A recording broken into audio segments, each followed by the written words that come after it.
Mas essa questão da expectativa é assim, a gente tem problemas em todas as etapas. A gente tem problemas no ensino básico, que a maioria das pessoas não tem educação básica para ter noção do que está acontecendo com elas.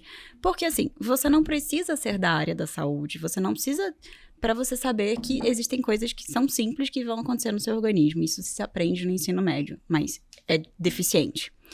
Você tem um pré-natal muito deficiente. Eu acho que esse é o principal ponto.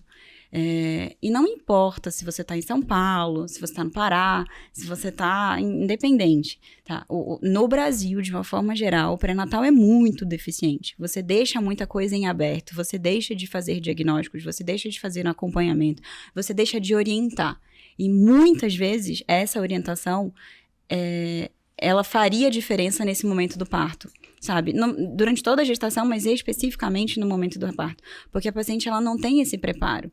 E é outra coisa que eu acho muito interessante, porque assim, normalmente, quando você está falando de SUS, quando você está falando desses hospitais públicos, a pessoa que vai fazer o parto daquela paciente não conhece aquela paciente. Sim. Ela viu ali aquela paciente no início do plantão, ou então essa paciente estava do dia anterior e foi parir no dia seguinte.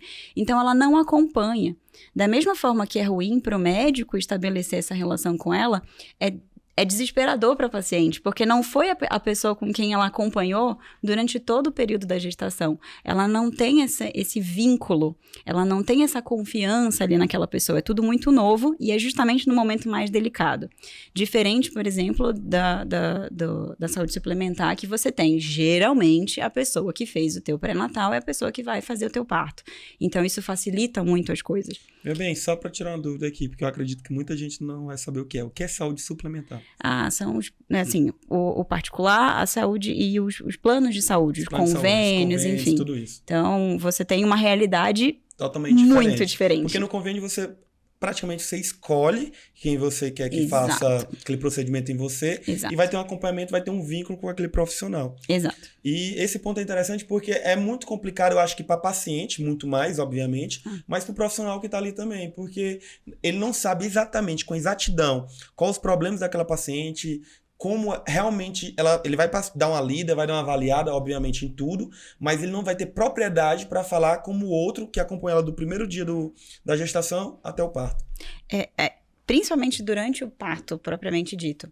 Se ela tivesse recebido orientação adequada de qual é o momento certo de fazer o puxo, como fazer o puxo, você não tá com a dilatação total, não é a hora de você fazer força, não é a hora de você se desesperar. Você tem que explicar pra nós o que é puxo. É a força, é a famosa força.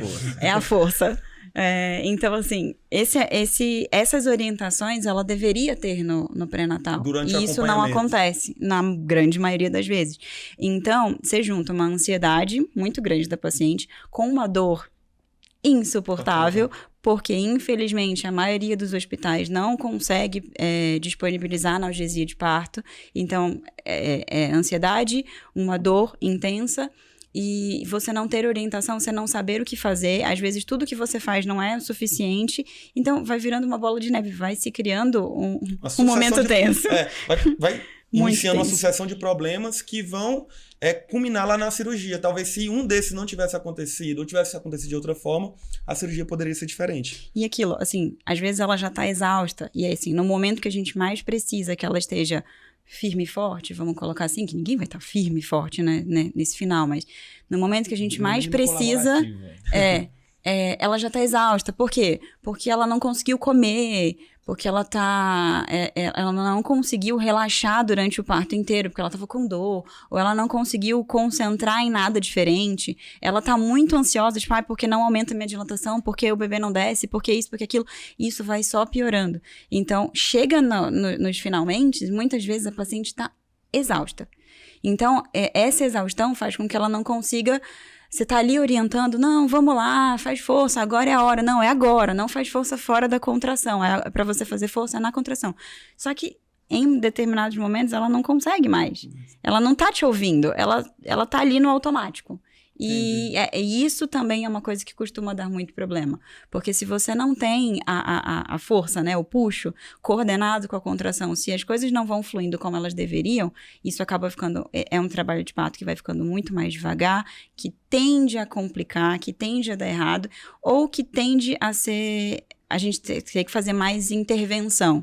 E aí vem a questão do parto instrumentalizado, com fórceps, que era muito comum antigamente, e assim, a gente ainda usa, mas hoje em dia bem menos, por causa dessa aversão que as pacientes têm ao fórceps, que também é considerado violência obstétrica para algumas delas. Então, você entende que não é uma coisa que é o problema, não é uma coisa que dá errado, é uma série de fatores que podem dar errado. E aquilo que eu falei antes, mesmo quando tá tudo bem, mesmo quando tá tudo encaminhado e orientado e perfeito, ainda assim esse bebê pode nascer ruim, ainda assim pode ter alguma coisa errada com a mãe, entende? Então é um momento que é muito difícil para todo mundo. Até que tudo dê certo, até que nasça bebê, a mãe fique bem, tipo, não tem uma hemorragia, não tem uma complicação assim mais grave, a gente fica todo mundo nervoso. Tem isso.